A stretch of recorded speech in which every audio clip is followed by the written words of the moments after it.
warahmatullahi wabarakatuh.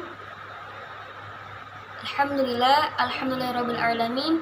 Wabihi nasta'in ala umuri dunya waddin. Wassalatu wassalamu ala asyrafil anbiya wal mursalin wa ala alihi washabihi ajmain. Amin. Kami dari kelompok 8 akan mempresentasikan syarat-syarat kalimat efektif dan menuliskan kalimat yang efektif secara variatif.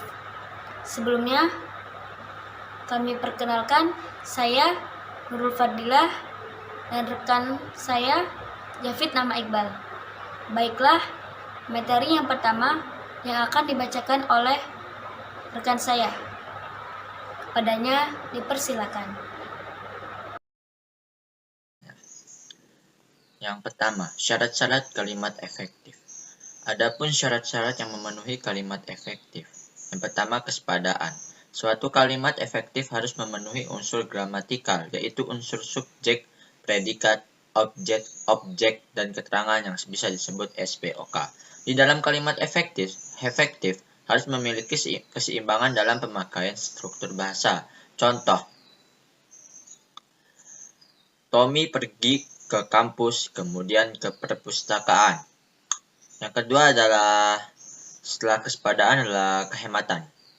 Kehematan dalam kalimat efektif maksudnya adalah hemat dalam mempergunakan kata, frasa, atau bentuk lain yang dianggap tidak perlu tetapi tidak menyalahi kaidah tata bahasa. Yang perlu diperhatikan untuk dapat melakukan penghematan yaitu adalah menghilangkan penggunaan subjek. Setelah itu, menghindari pemakaian superordinat pada hiponimi kata. Yang ketiga, menghindarkan kesinoniman dalam suatu kata. Tidak menjamakan kata-kata yang telah berbentuk jamak. Contoh yang tidak menggunakan penghematan ini. Karena ia tidak diajak, dia tidak ikut belajar bersama di rumahku. Ini yang menggunakan penghematan. Karena tidak diajak, dia tidak ikut belajar bersama di rumahku. Dan selanjutnya yang ketiga adalah kesejajaran. Kesejajaran adalah kesamaan bentuk kata atau imbuhan yang digunakan dalam kalimat itu. Jika pertama menggunakan verba, bentuk kedua juga menggunakan verba. Jika kalimat pertama menggunakan imbuhan me, maka kalimat berikutnya harus menggunakan kata imbuhan me juga. Jadi contohnya, kakak menolong anak itu dengan mempapahnya ke pinggir jalan. Kelogisan. Selanjutnya adalah kelogisan. Kelogisan ialah bahwa ide kalimat itu dapat dengan mudah dipahami dan penulisannya sesuai dengan ejaan yang berlaku. Contoh, untuk mempersingkat waktu, kami tidak teruskan acara ini. Ini yang kurang efektif ya. Yang efektifnya, untuk menghemat waktu, kami teruskan acara ini. Itu yang efektifnya. Kita lanjut ke kesatuan atau kepaduan. Kesatuan atau kepaduan di sini maksudnya adalah kepaduan pernyataan dalam kalimat itu, sehingga informasi yang disampaikannya tidak terpecah-pecah. Ada beberapa hal yang perlu diperhatikan untuk menciptakan kepaduan kalimat, yaitu kalimat yang pertama, kalimat yang padu tidak bertele-tele dan tidak mencerminkan cara berpikir yang tidak simetris.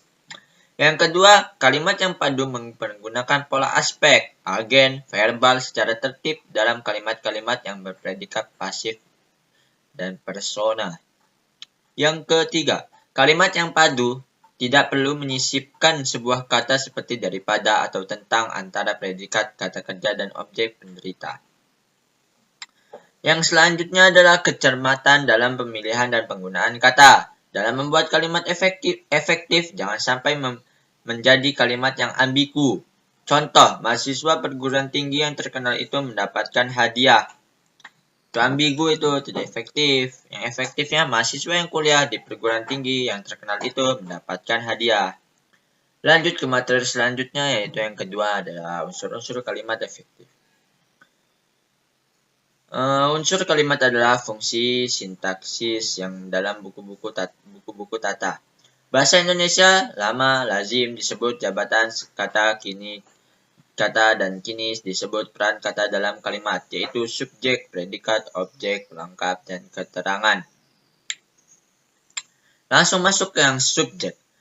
Subjek adalah bagian kalimat yang menunjukkan pelaku, tokoh, sosok, atau benda, sesuatu hal, suatu masalah yang menjadi pangkal atau pokok pembicaraan. Subjek biasanya diisi oleh jenis kata frasa, benda atau nominal, klausa atau frasa verbal. P. Predikat. Predikat adalah bagian kalimat yang memberitahu melakukan atau tindakan apa atau dalam keadaan bagaimana. Subjek selain memberitahu tindakan atau perbuatan subjek, predikat dapat pula menyatakan sifat, situasi, status, ciri, atau jati diri si subjek. Langsung masuk ke objek adalah bagian kalimat yang melengkapi predikat. Objek pada umumnya diisi oleh nominal, frasa nominal, atau klausa. Letak objek selalu di belakang predikat yang berupa verba transitif, yaitu verba yang menurut wajib hadirnya objek. Pelengkap atau komplement adalah bagian kalimat yang melengkapi. Letak pelengkap umumnya di belakang yang berupa verba. Posisi seperti itu juga ditepati oleh objek, dan jenis kata yang mengisi pelengkap dan objek juga sama, yaitu dapat berupa nomina, frasa nominal, atau klausa. Namun antara pelengkap dan objek terdapat perbedaan. Berikut ini contohnya. A. Ketua MPR membacakan Pancasila. Ketua MPR sebagai subjek, membacakan sebagai predikat, Pancasila sebagai objek. B. Banyak orpospol berlandaskan Pancasila. Banyak orpospol sebagai subjek, berlandaskan sebagai predikat, Pancasila sebagai pelengkap. Kedua kalimat aktif A dan B yang pelengkap dan objeknya sama-sama diisi oleh nomina. Jika hendak dipasifkan, ternyata yang bisa hanya kalimat A yang menempatkan Pancasila sebagai objek. Ubahan kalimat A menjadi kalimat pasif adalah sebagai berikut. Pancasila dibacakan oleh Ketua MPR. Posisi Pancasila sebagai pelengkap pada kalimat tidak bisa dipindah ke depan menjadi subjek dalam kalimat pasif. Contoh berikut kalimat yang tidak gramatikal. Pancasila dilandasi oleh banyak orpospol. Hal lain yang membedakan pelengkap dan objek adalah jenis pengisinya. Selain diisi oleh nomina dan frasa nominal, pelengkap dapat juga diisi oleh frasa adjektival dan frasa profesional. Di samping itu, letak pelengkap tidak selalu persis di belakang. Apabila dalam kalimatnya terdapat objek, letak pelengkap adalah di belakang, sehingga urutan penulisan bagian kalimat menjadi subjek, predikat, objek, pelengkap. Berikut adalah beberapa contoh pelengkap dalam kalimat. Mayang mendongengkan Raihan cerita si kancil. Sekretaris itu mengambilkan atasannya air. Pamanku membelikan anaknya rumah mungil. Keterangan adalah bagian kalimat yang menerangkan berbagai hal mengenai bagian kalimat yang lainnya. Unsur keterangan dapat berfungsi menerangkan subjek, predikat, objek, dan pelengkap. Posisinya bersifat bebas, dapat di awal, di tengah, atau di akhir kalimat. Pengisi keterangan adalah frasa nominal, frasa profesional, adverbia, atau klausa. Berdasarkan maknanya, terdapat bermacam-macam keterangan dalam kalimat. Kesimpulan, kalimat efektif merupakan kalimat yang sesuai dengan kaidah bahasa, jelas maknanya, dan mudah dipahami oleh pendengar atau pembaca. Suatu kalimat yang dikatakan kalimat efektif apabila memiliki beberapa syarat yang harus dipenuhi, yaitu kesepadanan, kehematan, kesejajaran, kelogisan, kesatuan atau kepaduan, dan kecermatan dalam pemilihan dan penggunaan kata. Unsur kalimat adalah fungsi sintaksis yang dalam buku-buku tata bahasa Indonesia lama lazim disebut jabatan kata dan kini disebut peran kata dalam kalimat, yaitu subjek, predikat, objek, pelengkap, dan keterangan. Kalimat bahasa Indonesia baku sekurang-kurangnya terdiri di atas dua unsur, yakni subjek dan predikat. Unsur yang lain, objek, pelengkap dan keterangan dalam suatu kalimat dapat wajib hadir, tidak wajib hadir, atau wajib tidak hadir.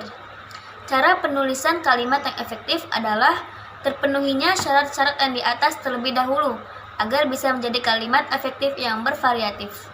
Ada beberapa hal yang layak diperhatikan. Yang pertama, variasi panjang pendeknya kalimat. 2. Kombinasi kalimat langsung dengan tidak langsung. 3. Kalimat hendaknya berdiri sendiri. 4. Hindari kalimat yang beranak pinak. Salah satu contoh dari kalimat efektif dan tidak efektif secara variatif. Diana anak paling tercantik di keluarganya, kalimat tidak efektif. Diana anak tercantik di keluarganya, kalimat efektif. Cukup sekian materi yang kami sampaikan. Kurang lebihnya mohon maaf. Kepada Allah mohon ampun. Kami akhiri. Wassalamualaikum warahmatullahi wabarakatuh.